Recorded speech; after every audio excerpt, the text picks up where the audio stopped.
Hey, what's up guys? Welcome to another revision video. Today we're going to be covering the experimental techniques in the IGCSE chemistry syllabus. So this is a quick overview. We're only going to be looking at the idea of paper chromatography and fractional distillation because that's probably the most hardest parts within this topic. If you want other comprehensive notes in other areas, please visit www.freeexamacademy.com. I have written down some pretty comprehensive notes for this the entire topic basically, but in this video we're just looking at paper chromatography and fractional distillation.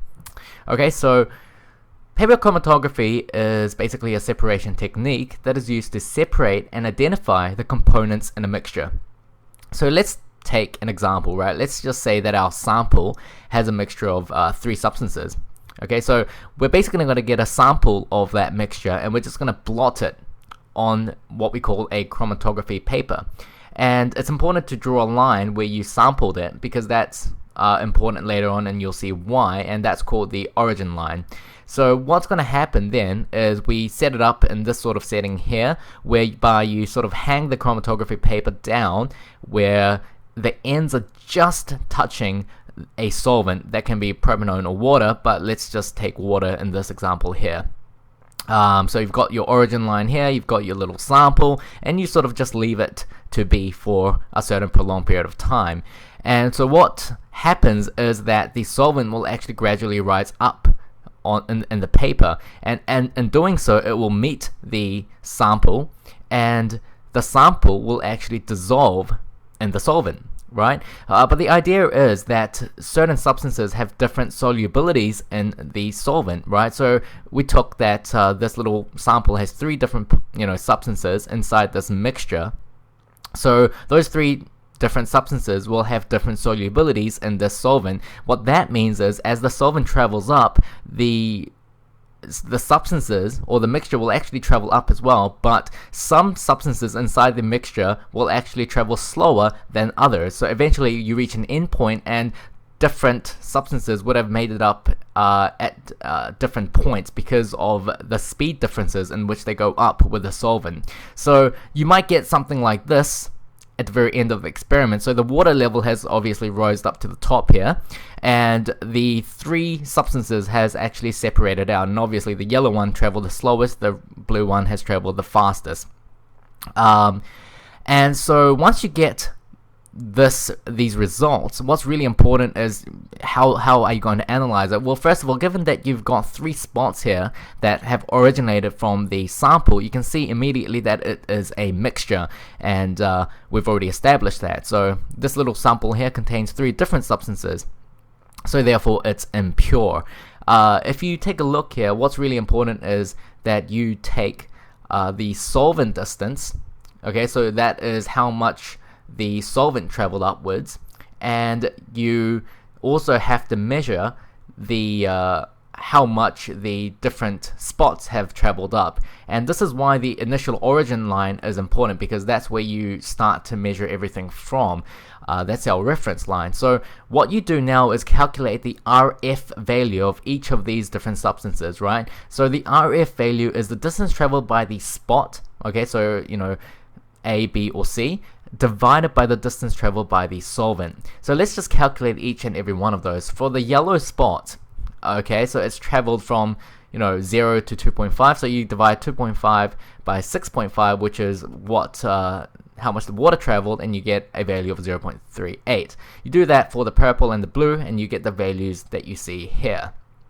This is really important because each substance has a unique RF value, and in an examination setting they will give you a little chart that states this substance has an RF value of this. So for example, if you in this example we get an RF value of 0.92 for the blue spot. If you look at the reference table, it will say something like 0.92 RF value is called XYZ, so you just you derive it from that, but they'll always give you the reference chart. Okay, so if we established that it was a mixture because it had more than one different separations. If it was a pure substance and you did paper chromatography, you'd only really get one spot as a result.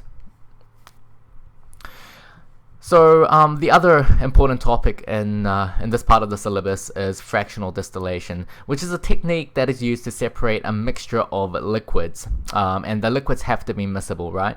So the idea behind fractional distillation is that it uses the fact that different liquids within the mixture will have different boiling points. So let's take a look at this setting here. You've got the flask that contains, in this example, we're going to be using a mixture of liquid A with a boiling point of 50 degrees and a liquid B with a boiling point of 100 degrees. And what we're going to do is heat this flask. And as the flask gets heated, right, obviously all of the equipment is going to get heated as well. What's really important is that the bottom part, so as you heat the flask, it's going to heat the column as well, right? The fractionating column. And what's really important is that there's a temperature gradient that will form in the fractionating column. Because you're heating the equipment from down below in the flask, the bottom part of the fractionating column is always going to be hotter than the top part. So let's imagine that you start to, heat to start with a Bunsen burner, and you reach a temperature of 50 degrees here in this flask. What do you think? What's going to happen then? Well, once it's reached 50 degrees, then liquid A is going to start to boil and therefore vaporize. So the vapor is going to start to go up, right? But the bottom part of the fraction might have a temperature of 50 degrees, but as I said, there's a temperature gradient, so the bottom part is always going to be hotter than the top. So as you get to the mid-range here, it might only be 40 degrees, so the vapor will start to rise and rise, but as soon as it hits this mid portion that's only 40 degrees, then the gas it's not going to go up further, it's going to just sort of condense back down into the flask. Okay, so eventually the whole column is going to get hotter and hotter, and as soon as the very top reaches 50 degrees, then the vapor can actually make it all the way up and into the condenser, whereby it cools it and it condenses the liquid into the flask on the right hand side here.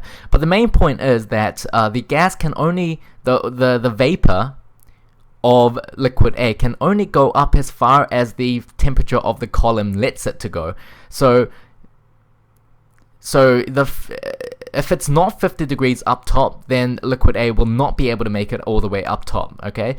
But eventually it will as the column heats up. And so, as soon as all of liquid A has been condensed and liquefied, you replace that flask and you replace it with an empty one, and as soon as the column starts to heat up and makes its way all the way to 100 degrees, then liquid B will start to boil up, and the same thing will happen. It's just gonna, go up and up until the top part is 100 degrees, and in which case it can sort of go down this path here and get condensed by the condenser and again liquefy into the flask.